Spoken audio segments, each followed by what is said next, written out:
কুনতুম খায়রা উম্মাতি উখরিজাত লিন-নাস তা'মুরুনা বিল মা'রুফি ওয়া তানহাউনা আনিল মুনকার ওয়া তু'মিনুনা বিল্লাহ ইল্লাল্লাহা ওয়া মালাইকাতাহু ইউসাল্লুনা আলান নাবী ইয়া আইয়ুহাল্লাযীনা আমানু সাল্লু আলাইহি ওয়া সাল্লিমু তাসলিমা আল্লাহুম্মা সাল্লি আলা সাইয়্যিদিনা মাওলানা মুহাম্মদ ওয়া আলা আলি সাইয়্যিদিনা মাওলানা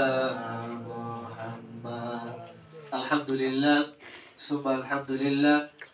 সমস্ত প্রশংসা ও তারিফ একমাত্র আল্লাহ সুবহানাহু ওয়া তাআলার দরবারে, যে মনিব আমাদেরকে দুনিয়াবী সমস্ত কাজ কর্ম থেকে জুদা করে, পৃথক করে, আলাদা করে পবিত্র জুমার দিনে জুমার সালাতের উদ্দেশ্যে দুনিয়ার মধ্যে সর্বশ্রেষ্ঠ জায়গা আল্লাহর ঘর মসজিদে আসার বসার তৌফিক দান করছেন।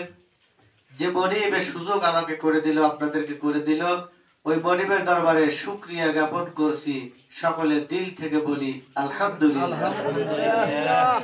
শতকোটি দরুদ আর সালাম বিশ্ব নেতা, বিশ্ব নবী জনাবে মুহাম্মদুর রাসূলুল্লাহ, সকলে বলি সাল্লাল্লাহু আলাইহি ওয়াসাল্লাম। সম্মানিত মুসল্লি ইকরাম, আল্লাহ সুবহানাহু ওয়া তাআলা আমাকে আপনাকে আশরাফুল মাখলুকাত মানুষ হিসেবে দুনিয়ার মধ্যে সৃষ্টি করেছে, দুনিয়ার মধ্যে পাঠাইছে। শুধু কি তাই, মানুষের মধ্যেও অনেক জাতি আছে, অনেক ধর্মের লোক আছে। আল্লাহ তাআলা আমাদেরকে মুসলমানের ঘরে জন্ম দিয়েছে। শুধু কি তাই, আখিরি জামানার নবী জনাবে মুহাম্মদ রাসূলুল্লাহ সাল্লাল্লাহু আলাইহি ওয়াসাল্লামের উম্মত করে দুনিয়ার মধ্যে আল্লাহ তাআলা পাঠাইছে। যার কারণে তো আমরা এই শবে মেরাজ যে মাস আমরা পার করতেছি, এরকম একটা মাস পেয়েছি। সামনে শাবান মাস, রমজান মাসের মতো বরকতপূর্ণ মাস আমরা পাবো। সুবহানাল্লাহ। এই নবীর অনেক শান, এই নবীর অনেক মর্যাদা আল্লাহ সুবহানাহু ওয়া তাআলা দিয়েছে। পবিত্র মিরাজের চাঁদ রাসূল কারীম সাল্লাল্লাহু আলাইহি ওয়াসাল্লামের মর্যাদা কি রকম?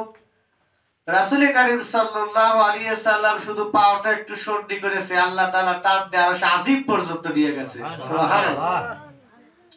এই নবীর শান বলতে গেলে বলতে হয়, নবী শুধু শাহাদাত আঙ্গুল দিয়ে ইশারা করেছে, আকাশের চাঁদ দুটুকরো হয়ে গেছে। রাসূল কারীম সাল্লাল্লাহু আলাইহি ওয়াসাল্লাম তার যে চাচা, আপন চাচা না, আমরা যাকে বলে থাকি রাসূলের চাচা ছিলেন আবু জেহেল, পাড়া প্রতিবেশী চাচা। বলে এই আবু জেহেল বলতেছে, ভাতিজা আমার হাতের মুঠোর মধ্যে কি আছে যদি বলতে পারো তাহলে দিন আনবো, ইসলাম গ্রহণ করবো। আল্লাহ রসুল, আবু জেহেলের হাতের মধ্যে কি আছে আল্লাহ রসুলকে আল্লাহ তাআলা যদি না জানায়, আল্লাহ রসুল কি জানবে? আল্লাহ তাআলা জিবরাইলের মারফতে জানায় দিলেন। আল্লাহ রসুল বললেন, চাচা আমি যদি বলি তুমি কি সত্যি মানেন? বা বলে হ্যাঁ আনবো। আল্লাহ রসুল বললেন যে আপনার হাতের মধ্যে কি আছে আমি বলবো নাকি আপনার হাতের মধ্যে যে জিনিসটা আছে ওই জিনিসটা বলবে? সুবহানাল্লাহ। আবু জেহেল বলল, আমি তো কি জানতে চাচ্ছি তার চেয়ে সে আরো মানে কি করে দিতেছে। ঠিক আছে, আমার হাতের মধ্যে কি আছে এটা বললে তো আরো ভালো হয়। তখন আবু জেহেলের হাতের মধ্যে ছিল পাথর, পাথরের জবান খুলে গেল। পাথর বললেন লা ইলাহা ইল্লাল্লাহু মুহাম্মাদুর রাসূলুল্লাহ। আবু জেহেল বললেন এরা জাদুকর, এরকম জাদুকর তো আমরা কোনোদিনই দেখি নেই। সে পাথরের উপর তার জাদু কাজ করে, অর্থাৎ তার কপালে হেদায়েত লেখা ছিল না। যাই হোক, এর নবীর শান অনেক আছে। রাসূল কারীম সাল্লাল্লাহু আলাইহি ওয়াসাল্লামের শান বলতে গেলে অনেক অনেক অনেক মুজিজা আল্লাহ তাআলা তাকে দিয়েছিলেন। এমন একটা নবী আমরা পেয়েছি। এজন্য এই নবীর কদর আমাদের করতে হবে। রাসূল করিম সাল্লাল্লাহু আলাইহি ওয়াসাল্লামের উম্মত আমরা যে হতে পেরেছি, আল্লাহ রাব্বুল আলামিন পবিত্র কোরআনের মধ্যে বলেন, কুনতুম খায়রা উম্মাত উখরিজাত লিন-নাস, তোমরাই সর্বশ্রেষ্ঠ উম্মত, তোমাদেরকে বাহির করা হয়েছে মানুষের কল্যাণের জন্য। আমাদেরকে দুনিয়ার মধ্যে পাঠানো, আমরা কি এমনি আসতে পেরেছি? আল্লাহ তাআলা আমাদেরকে পাঠাইছে, বলে তোমাদেরকে পাঠানো হয়েছে মানুষের কল্যাণের জন্য। তোমরা সৎ কাজের আদেশ করবা আর নিষেধ করবে অসৎ কাজের, এজন্যই তোমাদেরকে দুনিয়ার মধ্যে পাঠানো হয়েছে। আমরা শ্রেষ্ঠ নবীর শ্রেষ্ঠ উম্মত। আল্লাহ সুবহানাহু ওয়া তাআলা বিশ্ব নবীর উপর কোরআনুল কারীম নাযিল করেছে। কার উপর? আমার আপনার নবীর উপর কোরআনুল কারীম নাযিল করেছে। সাইয়েদনা আদম আলাইহিস সালাতু ওয়াস সালাম থেকে হযরতে ঈসা আলাইহিস সালাতু ওয়াস সালাম এবং আমাদের নবী পর্যন্ত যত পয়গম্বর দুনিয়ার বুকে এসেছে, প্রত্যেকটা নবীর কথা আল্লাহর সঙ্গে আর আল্লাহর কথা নবীর সঙ্গে জোড়ায় দিয়েছেন। তার নাম কি? জিবরাইল আলাইহিস সালাতু ওয়াস সালাম। জিবরাইল আলাইহিস সালাতু ওয়াস সালামের মাধ্যমে এই কথাগুলো লেনদেন হয়েছে। অর্থাৎ তিনি ছিলেন বার্তাবাহক, পিয়ন, যাই বলেন, কথা লেনদেন করছেন। এই জিবরাইল আলাইহিস সালাতু ওয়াস সালাম একদিন বিশ্ব নবীর কাছে আসছে। অনেক সময় মানুষের সূরাত ধরে আসছে। ফেরেশতা জিবরাইল অনেক সময় মানুষের সূরাত ধরে এসেছে। একদিন রাসূল করিম সাল্লাল্লাহু আলাইহি ওয়াসাল্লাম বসে আছে, তার বেটি ফাতেমা তার কাছে বসে আছে রাদিয়াল্লাহু তাআলা আনহা। এমন সময় জিবরাইল আলাইহিস সালাতু ওয়াস সালাম আসলেন। আল্লাহর রাসূল বললেন, ফাতেমা, তোমার ছোট চাচা এসেছে, তার সাথে আমার একটু কথা আছে, তুমি একটু ফাঁকে যাও। তো আল্লাহর রাসূল জিবরাইল অনেক কথা বললেন। কথা বলার পরে জিবরাইলের মন একটু ছোট, মনক্ষুণ্ণ। আল্লাহর রাসূল বললেন, জিবরাইল, তোমার মনে কোনো কথা আছে নাকি জমে? জিবরাইল বলতেছেন, ইয়া রাসূলুল্লাহ, আপনার মেয়ে ফাতেমাকে যে বললেন তোমার ছোট চাচা এসেছে, আমি তো সাইয়েদনা আদম আলাইহিস সালাতু ওয়াস সালাম থেকে সমস্ত নবীর কাছে কথা লেনদেন করতেছি, তাহলে আমার তো বুঝে আসতেছে না আপনি আমাকে ছোট চাচার কথা বললেন। আমরা তো বলি, আমরা যখন ছোটর কথা বলি কি বুঝাই? যে আমার ছেলে ছোট, তাকেই তো আমার ছেলে বা আমার ভাতিজা ছোট চাচা বলবে। তো রাসূল করিম সাল্লাল্লাহু আলাইহি ওয়াসাল্লাম বললেন, তাহলে তো তোমাকে বুঝায়া দিতে হয়। তো বলতেছেন, জিবরাইল, তুমি জন্মার পরে, তোমার সৃষ্টির পরে তুমি কি দেখছো? বলে, আমি যখন সৃষ্টি হয়েছি তখন তো এরকম দুনিয়া ছিল না, মানুষ ছিল না, আমি তো অনেক আগেই সৃষ্টি হয়েছি। তুমি দেখার সৃষ্টির পরে কি দেখছো? বলে, আমি সৃষ্টির পরে আকাশে তারকা দেখছি। এই তারকাটা একবার দেখছি একাধারে ৭০,০০০ বছর। আবার ৭০,০০০ বছর আমি এই তারকাটাকে দেখি নাই। এভাবে আমি ৭০,০০০ বার এই তারকাটাকে দেখেছি। এরপরে জিবরাইল সাল্লামকে আল্লাহ রাসূল বললেন, এখন কি ওই তারকা তুমি দেখতে পাও? জিবরাইল সাল্লাম বললেন, ইয়া রাসূলুল্লাহ, আমি আর ওই তারকাটা এখন দেখি না। আল্লাহ রাসূল বললেন, ওই তারকাটাই ছিলাম আমি। সুবহানাল্লাহ। এই নবীর শান অনেক অনেক, এই নবীর শান। আল্লাহ সুবহানাহু ওয়া তাআলা হাদিসের মধ্যে বলছেন যে নবীকে যদি সৃষ্টি না করতেন, আল্লাহ তাআলা কোনো কিছুই সৃষ্টি করতেন না। সে নবীর উম্মত আল্লাহ তাআলা আমাকে আপনাকে বানাইছেন। এত বড় নবী। জিবরাইল যখন এই কথা শুনছে, জিবরাইল বলতেছেন, ইয়া রাসূলুল্লাহ, তাহলে তো আপনি অনেক বড়। আপনি বলুন তো, আপনিই বড় না কোরআন বড়? আল্লাহ রাসূলকে বলতেছেন, জিবরাইল আলাইহিস সালাতু ওয়াস সালাম। আল্লাহ রাসূল বললেন, আমি বড়। কারণ এই কোরআন পাহাড়ের উপর নাযিল করতে চেয়েছিল, পাহাড় নিতে পারে নাই, যে কোরআনের ভর আমি সহ্য করতে পারবো না। গাছের উপর নাযিল করতে চেয়েছিল, গাছ বলছে আমি সহ্য করতে পারবো না। এই কোরআন যেহেতু আমি নবী মুহাম্মদ সাল্লাল্লাহু আলাইহি সাল্লামের উপর নাযিল করেছে, নিশ্চয়ই আমি আর বহন শক্তি করার, আর বহন ওজন বহন করার, ওজন বহন করার ক্ষমতা আমার আছে, অতএব আমি আছে বড়। এরপরে জিবরাইল সাল্লাম বললেন, তাহলে বলুন তো, আপনি বড় না আল্লাহ তাআলার দ্বীন বড়, দ্বীন ইসলাম বড়? আল্লাহ রাসূল এবার বললেন, আল্লাহ তাআলার কাছে আল্লাহর দ্বীনই বড়। সুবহানাল্লাহ। কারণ এই দিনের জন্য আমি তায়েফের ময়দানে আমার শরীর ক্ষতবিক্ষত হয়েছে। এই দিনের জন্য অনেক নবী রাসূল জীবন দিয়েছে, তাই নাই? রাসূল কারীম সাল্লাল্লাহু আলাইহি ওয়াসাল্লাম তো পরে এসেছে, আগে অনেক নবী রাসূল এসেছে, তারাও এই দ্বীনের দাওয়াত দিয়েছে। জাকারিয়া আলাইহিস সালাতু ওয়াস সালাম নাম শুনছেন? এই জাকারিয়া সালাম তার কওমের লোককে যখন দাওয়াত দিতে গেছে, এক পর্যায়ে কওমের লোক যখনই আল্লাহ তাআলার কথা শুনছে, তাদের মানে শরীর গরম হয়ে গেছে, তাকে মারার জন্য দাওয়া করছে। সে দৌড়াইতেছে, এক পর্যায়ে একটা গাছ সামনে পড়ে গেছে, পিছনে শত্রু। জাকারিয়া সালাম সে তো পয়গম্বর, গাছের কাছে বলছে আমাকে বাঁচাও। গাছ ফাড়িয়া দুই ভাগ হয়ে গেছে, গাছের মধ্যে জাকারিয়া সালাম ঢুকে পড়ছে। এরপরে গাছ আবার আটকে গেছে, কিন্তু শয়তান পিছন থেকে একটু পাঞ্জাবিটা টেনে ধরে রাখছে। তো যখনই ওই যে লোকজনগুলো ওখানে চলে আসছে, আসার পরে বলছে, খোঁজাখুঁজি করতেছে কোথায় কোথায়, শয়তান দেখা দিচ্ছে যে পাঞ্জাবি দেখা যায়, তাহলে তো এখানেই আছে। করাত দিয়ে মাথার উপর দিয়ে যখন কাটা শুরু করেছে, ওই যে জাকারিয়া সাল্লাম আল্লাহ তাআলাকে যদি বলতেন আল্লাহ আমাকে বাঁচাও, আল্লাহ বাঁচাইতেন না? মানে এটাও আল্লাহ তাআলার একটা পরীক্ষা। গাছের কাছে গেছে, গাছ সাহায্য করেছে। যখন মাথার উপর দিয়ে করাত চালাইতেছে, জাকারিয়া সাল্লামের মাথা পর্যন্ত করাত চলে এসেছে।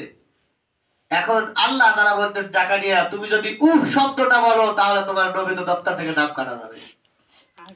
দিনের জন্য জাকারিয়া আলাইহিস সালামকে দু টুকরো করে দেওয়া হয়েছে, করাত দিয়ে মাথার উপরে করাত চালায় ফাইয়া দুই টুকরো করে হালা দেওয়া হয়েছে। সেই দিন, সেই ইসলাম এখনো আছে। আমরা তো মনে করি মানে বর্ষা মাসে যখন কস্তুরী পানা ভাসতে ভাসতে আসে না, আমরা মনে করি যে দিন ইসলাম আমাদের পর্যন্ত এরকম ভাসতে ভাসতেই আসছে। আসলে কি তাই? এই দিন ইসলাম আমাদের পর্যন্ত আসতে অনেক নবীর জীবন গেছে, অনেক সাহাবায়ে কেরামের জীবন গেছে, অনেক উলামায়ে কেরামের জীবন গেছে এই দিন আমাদের পর্যন্ত আসতে। রাসূল কারীম সাল্লাল্লাহু আলাইহি ওয়াসাল্লামকে জিজ্ঞাসা করা হয়েছিল যে আপনি বড় দিন বা আল্লাহ রাসূল বলছেন আল্লাহর দিন বড়, কারণ এই দিনের জন্য তায়েফের জমিনে আমার দন্দর মোবারক শহীদ হয়েছে। আল্লাহ তাআলার কথা আমার দিন যেন নষ্ট না হয়। কিন্তু আফসোস আমরা সেই দিনের জন্য কি করতেছি আজ? রাসূল কারীম সাল্লাল্লাহু আলাইহি ওয়াসাল্লামকে আল্লাহ রাসূলের বিবি জিজ্ঞাসা করতেছেন, ইয়া রাসূলুল্লাহ আপনার জীবনের সবচেয়ে কষ্ট করা দিন কোনটা? আল্লাহ রাসূল বলছিলেন, আমি যখন তায়েফে দাওয়াত দিতে গেলাম, আমার কথা তারা বুঝলো না। আল্লাহ রাসূল তায়েফে গেছিলেন কিসের জন্য? জমি দখল করতে? নিজের স্বার্থের জন্য, নিজের স্বার্থ উদ্ধার করার জন্য গেছিলেন? আল্লাহ রাসূল গেছিলেন মানুষকে আল্লাহ তাআলার বরত্বের কথা বলার জন্য, আল্লাহর দ্বীনের কথা বলার জন্য। এই দুনিয়াই যে শেষ নয়, সামনে আরেক জিন্দেগি আছে, এটা বুঝানোর জন্য গেছিলেন। তাহলে এটা ভালো কথা না? ওই লোকগুলো তো উপকার করার জন্য গেছে, জাহান্নামের আগুন থেকে বাঁচানোর জন্য গেছে। কিন্তু তারা বুঝে নাই, না বোঝার কারণে ওই সময়কার নেতৃত্বশালী যারা লোক ছিল তারা তো মানেই নেই, বরঞ্চ কিছু যুবক পোলাপানকে লেলিয়ে দিছে যে মোহাম্মদ নামে পাগলটাকে ইটপাট করলে মানে মারতে মারতে তারা দাও। আল্লাহ রসুলকে যখন পাথর দিয়ে আঘাত করা হয়েছে, রেল লাইনের পাশে গেলে আপনি টের পাবেন পাথর কি জিনিস। হাঁটতে গেলে একটু উচট খাইলে কিন্তু ব্যথা লাগে। ওই পাথর দিয়ে যখন আঘাত করেছে, ঢেলেছে, আল্লাহ রসুলের শরীর লাগার সাথে সাথে জায়গায় জায়গায় চামড়া কেটে কেটে গেছে। এক পর্যায়ে রক্ত বের হতে হতে আল্লাহ রসুলের জুতো আটকে গেছে পায়ের সঙ্গে, পড়ে গেছে, হুশ নাই। আবার যখন হুশ আসছে, আল্লাহ রসুল হাঁটা শুরু করছে, আবার ঢেলে শুরু করছে। এভাবে আল্লাহ রসুলকে জখম করছে। তায়েফের জমিনে এখনো আল্লাহ রসুলের রক্তের চিহ্ন আছে। তো এ যে আঘাত করা হয়েছে, আয়েশা খাদিজাতুল কুবরা রাদিয়াল্লাহু আনহা বলতেছে, ইয়া রাসূলুল্লাহ আপনার সবচেয়ে বেশি কষ্ট কোন দিন? আল্লাহ রসুল বলতেছেন ওই তায়েফের ওই জমিনে আমাকে যখন এরকম আঘাত করা হলো, আঘাত করার পরে যখন ওরা চলে গেল, অনেকক্ষণ পরে আমার হুশ ফিরে আসলো। হুশ ফিরে আসার পরে আমি একটু দূরে গিয়ে বললাম আমাকে কিছু খাবার ব্যবস্থা করে দিবা, ক্ষুধার্ত। তখন এই যে আঙ্গুরের রস একটু এনে দেওয়া হয়েছে, এই রসটা খেয়েছে। এমন সময় আল্লাহ রসুল বলতেছে, আল্লাহ রসুল বর্ণনা করতেছে, হাদিস শরীফের মধ্যে আসছে যে একখণ্ড ব্যাগ চলে আসছে। ব্যাগের মধ্যে আল্লাহ রসুল বলেন আমি জিবরাইল আলাইহিস সালামকে দেখলাম। জিবরাইল সালাম বলতেছেন, ইয়া রাসূলুল্লাহ সাল্লাল্লাহু আলাইহি ওয়াসাল্লাম আপনি যে তায়েফবাসীকে দাওয়াত দিয়েছেন এবং তায়েববাসী আপনার সঙ্গে কি ব্যবহার না করেছে আল্লাহ তাআলা সব নিজের চোখে দেখেছে। সুবহানাল্লাহ। আল্লাহ তাআলা সব নিজের চোখে দেখেছে এবং আমাকে পাঠায়া দিয়েছে আমার সঙ্গে। এই যে পাহাড়, এই পাহাড় নিয়ন্ত্রণ করার ফেরেশতাকে পাঠায়া দিয়েছে। এই পাহাড় যে নিয়ন্ত্রণ করতেছে এই ফেরেশতা আপনার সঙ্গে কথা বলতে চায়। আল্লাহ রাসূল বলছে ঠিক আছে বলো। এবার পাহাড় যে নিয়ন্ত্রণ করে ওই ফেরেশতা বলতেছে ইয়া রাসূলুল্লাহ, আল্লাহ আমাকে অনুমতি দিয়েছে, আপনি যদি অনুমতি দেন এই পাহাড় কিভাবে গড়ায় দিতে হয় এই কৌশল আমার জানা আছে, আপনি শুধু অনুমতি দিবেন। তাই এমন একটা গোত্রের একটা রাস্তা জায়গা, দুই সাইডে পাহাড়, মাঝখান দিয়ে বাড়ি। ওই পাহাড়ের ফেরেশতা বলতেছে ইয়া রাসূলুল্লাহ, আপনি যদি অনুমতি দেন দুই পাশের পাহাড়ের আমি ধসায়া দিয়ে তায়েববাসীকে একবারে ফিনিশ করে দেব। আল্লাহ রাসূল বলতেছে যে হে জিবরাইল, এই ফেরেশতা কি কয়, এই যদি পাহাড়ে ধসায়া দেয় তাহলে সব মানুষ মরে যাবে, আমি দ্বীনের দাওয়াত কার কাছে দেব? এরা হয়তো আমাকে চিনিতেছে না, আমার কথা বুঝতেছে না, কিন্তু এদের প্রজন্ম পরবর্তীতে যারা আসবে নিশ্চয়ই তারা আমার দ্বীনের কথা, আল্লাহর দ্বীনের কথা তারা বুঝবে। আল্লাহ রাসূল বলুন তো এখন বর্তমান গোটা বিশ্বের মধ্যে তাকায় দেখেন কোন নেতা কি এমন ভাবে ক্ষমা করবে? আমাকে মারছে আমি ক্ষমা করে দেব? তাহলে আল্লাহ রাসূল হলো আমাদের আদর্শ, কিভাবে মানুষকে ক্ষমা করতে হয়, কিভাবে মানুষের উদ্ধার করতে হয়, কিভাবে দ্বীনের দাওয়াত দিতে হয়। আল্লাহ রাসূল এভাবে দাওয়াতি কাজ করলেন। এই তায়েববাসীকে যখন এভাবে দাওয়াত দিলেন প্রত্যাখ্যান করলেন, আল্লাহ রাসূল কষ্ট পেয়েছিলেন। খাদিজাতুল কুবরাকে বলতেছেন আমি ওই দিন সবচেয়ে বেশি কষ্ট পেয়েছিলাম। আল্লাহ রাসূল মৃত্যুর আগ মুহূর্তে, আল্লাহ রাসূল ওফাতের আগ মুহূর্তে অসুস্থ হয়ে পড়েছিলেন। অসুস্থর পরে যখন আয়েশা সিদ্দিকা রাদিয়াল্লাহু তাআলা তাকে গোসল করাইতে গেছেন, যা যখন শরীরের পোশাক খুলছে, খোলার পরে দেখে শরীরে জায়গায় জায়গায় কালো কালো দাগ। জিজ্ঞেস করছি ইয়া রাসূলুল্লাহ, আপনার কি ছোটবেলায় পক্স গোটা ওঠে না? গোটা উঠেছিল? আল্লাহ রাসূল বলছেন যে আয়েশা, আমার গোটা ওঠে না, আমার গায়ে বসা মাছি বড় হারাম, আমার গায়ে পক্স ওঠে নাই, গোটা ওঠে নাই, তাহলে আপনার শরীরের চিহ্ন কিসে? আল্লাহ রাসূল বলছেন এই চিহ্ন হলো তায়েফের জমিনের চিহ্ন। তায়েফের জমিনে আমাকে কাফের মুশরিকেরা পাথর দিয়ে আঘাত করেছিল, সেই চিহ্নগুলো আমার শরীরে এখনো ফুটে আছে। তো আল্লাহ রাসূল বলছেন আমি যদি আল্লাহ তাআলার কাছে দোয়া করতাম আমার এই চিহ্ন অনেক আগেই মুছে যেত, আমার শরীরটা সুন্দর হয়ে যেত, কিন্তু আমি দোয়া করিনি, কারণ এই এক একটা চিহ্ন দেখায়া আমার কোটি কোটি উম্মতকে আমি আল্লাহর কাছ থেকে মাফ করায় নেব। সুবহানাল্লাহ। ইনি হলেন নবী, ইনি হলেন আমাদের পয়গম্বর, বিশ্ব নবী। সেই নবীর উম্মত আল্লাহ তাআলা আমাকে আপনাকে বানাইছে, আমরা কি করতেছি ওই নবীর উম্মতে? এজন্য আসুন, এই যে বরকতপূর্ণ মাস আমাদের সামনে আসতেছে, এটাও বরকতপূর্ণ মাস, এরপরে সামনে আমাদের মাঝে আসতেছে রমজান, রমজান মাস। আমরা এখন থেকেই প্রস্তুতি নেই, ইবাদত একটু বাড়াইতে থাকি, নফল ইবাদত বন্দেগী একটু বাড়াইতে থাকি, তাহলে অবশ্যই আল্লাহ তাআলা এর যাজা আমাদেরকে দুনিয়া এবং আখিরাতে দান করবেন। যে কথা বলতেছিলাম যে রাসূল কারীম সাল্লাল্লাহু আলাইহি সাল্লাতু ওয়াস সালাম জিবরাইল আলাইহিস সালামের সঙ্গে কথা বলতেছেন যে আল্লাহ তাআলার দ্বীন এত দামি, সেই দ্বীন আমি আপনি কিভাবে পালন করতেছি, সেই দ্বীন ইসলাম আমি আপনি কিভাবে পালন করতেছি? আল্লাহ তাআলা পবিত্র কোরআনের মধ্যে বলেন ইন্নাদ দীনা ইনদাল্লাহিল ইসলাম, আমার কাছে মনোনীত ধর্ম হলো, দ্বীন হলো ইসলাম। কিন্তু আমি আপনি কি সেই ইসলামের বিধান পুরোপুরি পালন করি? আমরা দোষ দেই সরকারের, যে সরকারই আসুক, যে সরকার এটা করলো না ওটা করলো না। আরে যেগুলো আপনি নিজে ইচ্ছায় মানতে পারেন সেগুলোও তো মানেন না, ওটা তো পরে, কিন্তু আপনি নিজে ইচ্ছায় আপনাকে এখানে কেউ বাধ্য করতেছে না। আপনি যদি এখন নামাজ পড়েন আপনাকে মানা করবে? আপনি যদি মানুষকে সালাম কালাম ভালো ব্যবহার করেন আপনাকে মানা করবে? এগুলোও তো আপনি পালন করেন না। অর্থাৎ যেগুলো পালন করতে কোনো বাধা নাই, বাধা আসবে যখন আপনি অন্য পর্যায়ে দেবেন। এখন হজ করতে যাবেন, এখানে এখন সরকারের সাথে আপনার কিছু কাজ আছে, এখানে হয়তো আপনার বাধা আসতে পারে, সব দেশে না। এরপরে আপনি যখন জাকাত দিতে যাবেন তখন হয়তো আপনার সমস্যা হতে পারে, কিন্তু স্বাভাবিক পর্যায়ে যে আমলগুলো, এই আমলগুলো তো আপনি করতেছেন না। এজন্য আমাদের উচিত হলো আল্লাহ তাআলার বিধান, আল্লাহ তাআলার দ্বীন আমাদের মাইনে চলা। যদি আল্লাহ তাআলার দ্বীন আমরা মাইনে চলতে পারি তবেই গেল আখিরি জামানার নবীর উম্মত হিসাবে আমরা সফলতা হতে পাবো, স্বীকৃতি পাবো। নইলে শুধুই আখিরি জামানার নবীর উম্মত বলে যদি দাবি করি হবে না, কারণ যার মতের সাথে মত তাকেই বলে উম্মত। উম্মত মানে কি? উম্মত মানে পাগল, মানে লোকটার উম্মত পাগল হয়ে গেছে। উম্মত মানেই হলো পাগল আমি রাসূল কারীম সাল্লাল্লাহু আলাইহি ওয়াসাল্লামের পাগল, তবেই কিন্তু আমি তার উম্মত, মানে তার পাগল। কিন্তু আমি আপনি কি করতেছি? রাসূল সাল্লাল্লাহু আলাইহি ওয়াসাল্লাম কি করছে, আমি আপনি কি করতেছি? রাসূল সাল্লাল্লাহু আলাইহি ওয়াসাল্লামকে একজন জিজ্ঞাসা করছে, ইয়া রাসূলুল্লাহ, আমি আপনাকে খুব ভালোবাসি। আল্লাহ রাসূল বলছেন, কথাটা একটু ভেবে চিন্তে বলো। আল্লাহ রাসূল বলতেছেন এই কথাটা একটু ভেবে চিন্তে বলো। ওই সাহাবী বলছে, ইয়া রাসূলুল্লাহ, সত্যি আমি আপনাকে খুব ভালোবাসি। তিনবার বলার পরে আল্লাহ রাসূল বলতেছে, তাহলে শোনো, আমাকে যদি ভালোবাসো, উপর দিক থেকে পানি যেমন গড়ে নিচের দিকে আসে, আমাকে যারা ভালোবাসবে দরিদ্রতা তাদের দিকে এরকম গড়ে আসবে। আমরা তো বলি যে অমুক পীরের কাছে মুরিদ হলে পারে টাকা পয়সা হওয়া যায়, টাকা পয়সা ধনী হওয়া যায়। আসলে দ্বীন ইসলাম যখন আপনি মানতে যাবেন তখন আপনার ধনী বিষয় কথা না। দ্বীন ইসলাম মানতে গেলে আপনার অর্থ সম্পদ আপনার পুঙ্খানুপুঙ্খানু ভাবে যাকাত দিতে হবে।